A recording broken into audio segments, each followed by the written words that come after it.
Sébastien Brossard. Un jour, un thème, je t'aime moi non plus. La chronique qui adore jouer sur les mots.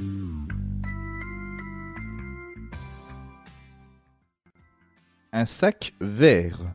Je ne vous apprendrai rien en vous disant que Dame Nature peut être facétieuse, et celle-ci le démontre encore une fois en m'ayant doté d'une inspiration me jouant des tours, m'obligeant à en emprunter et même parfois des traits escarpés. Pour faire face à cette situation inextricable, je décidâme, en plus de massacrer le passé simple, d'appeler à l'aide. N'ayant pas le numéro de téléphone de l'interprète des...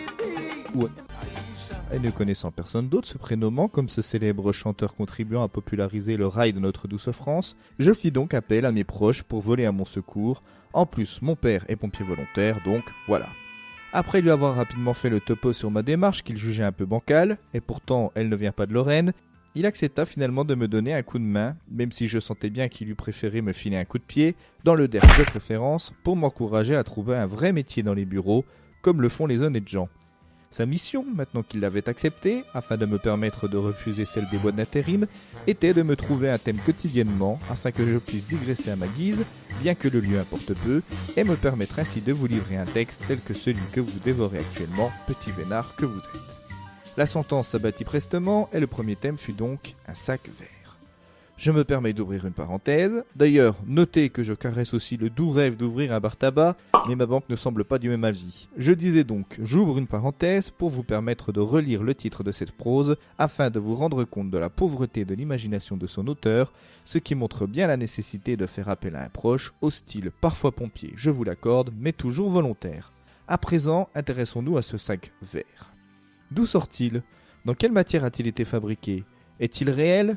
J'ai beau scruter, ou café pour ceux qui préfèrent, et s'il y en a parmi vous qui n'aimez ni l'un ni l'autre et auriez plutôt choisi une bonne bière, eh bien sachez que je ne suis pas un bar tabac, alors débrouillez-vous avec ma banque.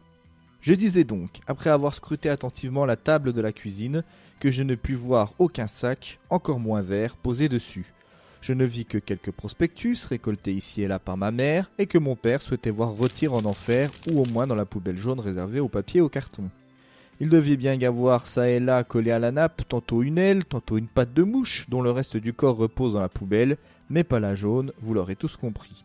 Mais franchement, à l'heure où j'écris ce texte, que vous estimerez à coup sûr bien trop succinct, Trump et Kim Jong-un jouent à qui a la plus grosse bombe, tels deux candidats de télé-réalité, et encore dans sa parodie porno. Une ONG aidant les migrants en mer vient à la rescousse d'une embarcation d'identitaires qui aurait mieux fait de rester dessus. Les forêts du sud-ouest et de la Corse sont plus cramées que l'avenir politique de François Bayrou et François Fillon réunis.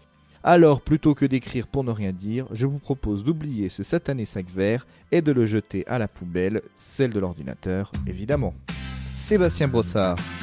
Un jour, un thème, je t'aime moi non plus. La chronique qui adore jouer sur les mots.